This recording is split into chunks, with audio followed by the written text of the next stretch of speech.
एक मित्र ने पूछा है, क्या आत्मबोध को प्राप्त कर चुके साधक के सभी चक्र अपने आप जागृत हो जाते हैं, यानी कि कुंडलिनी शक्ति जागृत हो जाती है? अगर नहीं तो क्या उनके लिए कुंडलिनी शक्ति जागृत करना आसान हो जाता है? और क्या कुंडलिनी जागृत करके आत्मज्ञान पाया जा सकता है? अगर हाँ तो कैसे?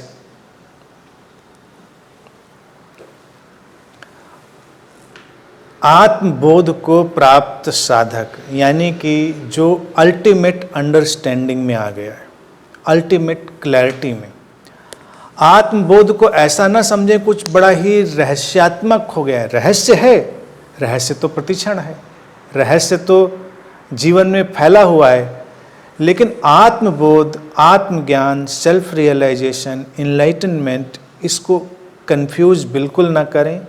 इसका मतलब ये नहीं है कि कुछ अजीबो गरीब चीज़ हो जाती है उसके साथ, उसकी सेंसेस अलग फंक्शन करने लगती हैं, ऐसा कुछ नहीं होता। वो बिल्कुल सामान्य व्यक्ति होता है, बिल्कुल साधारण व्यक्ति होता है।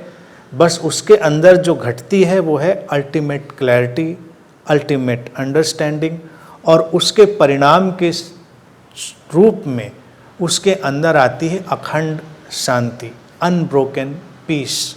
बस अगर ये चीज़ें हैं तो आत्मबोध घटा है, सेल्फ रियलाइजेशन घटा है, इनलाइटनमेंट घटा है।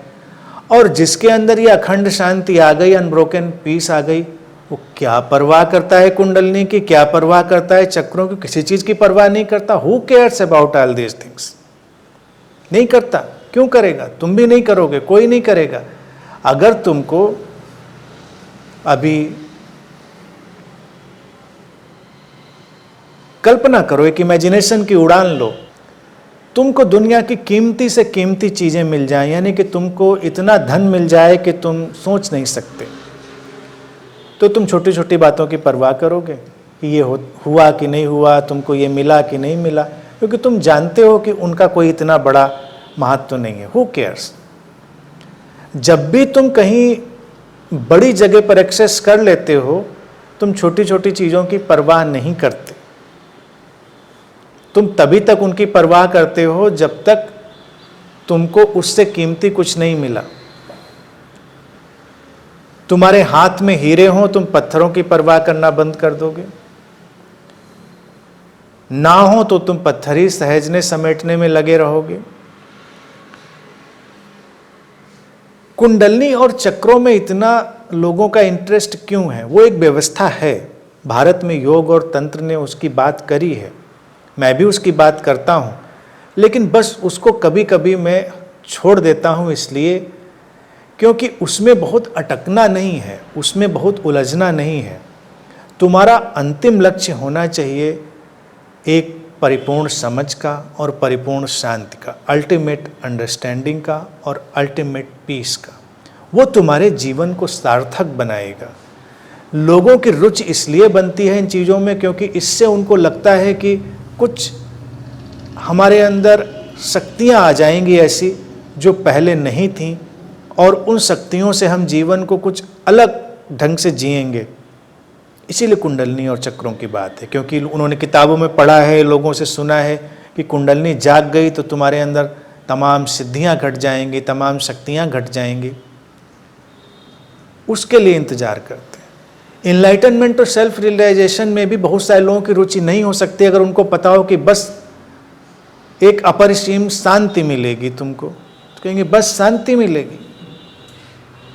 वो कहेंगे नहीं, कुछ ऐसी कुछ पावर होनी चाहिए कि हम रिमोट दबाएं तो लोग हमारे हिसाब से चलने लग जाएं, और हम कहीं पहुँचें तो सारा जो आसपास का दृश्य वो हमारे हिसाब से एडजस्ट हो जाए, हम त्रिकालदर्शी हो जाएंगे, हम सब देख लेंगे आर पार, एक साथ हम दो शरीरों में प्रकट हो जाएंगे। ऑटोबायोग्राफी योगी पढ़ रखी होगी किसी ने योगानंद की, तो उसके लिए तमाम स्कोप है ऐसी बातें समझने का और सोचने का।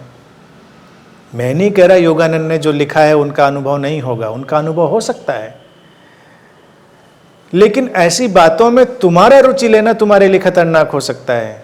तुम क्या करोगे उन बातों का। लेकिन लोगों की रुचि इसीलिए उन चीज़ों में ज़्यादा है। तो मेरा स्पष्ट सुझाव है, ऐसी रुचि ना लें। ये तुम्हारे आंतरिक स्वास्थ्य के लिए, तुम्हारी इनर हेल्थ के लिए बहुत खतरनाक है। तुम्हारे आंतरिक स्वास्थ्य के लिए, इनर हेल्थ के लिए यही जरूरी है कि तुम समझ विकसित करो और अपनी शांति पर ध्यान दो, क्योंकि उससे कीमती कुछ है नहीं। जब तुम जीवन को जांचोगे, खोजोगे, उसकी पड़ताल करोगे, तो तुम्हें दिखाई देगा कि शांति से भरा हुआ थोड़ा सा वक्त भी बेशकीमती होता है। कितना भी चमकदार हो तुम्हारा जीवन, अगर उसमें शांति नहीं है तो वो बेकार हो जाता है। तो ऐसी चीज़ों के पीछे मत भागो। तुमने पूछा है क्या उनको चक्र या कुंडलनी जगाने में आसानी हो जाएगी या अपने आप जाग जाएंगी। मेरा सीधा कहना है, इसके बारे में वो कभी सोचते ही नहीं, उनको ज़रूरत नहीं।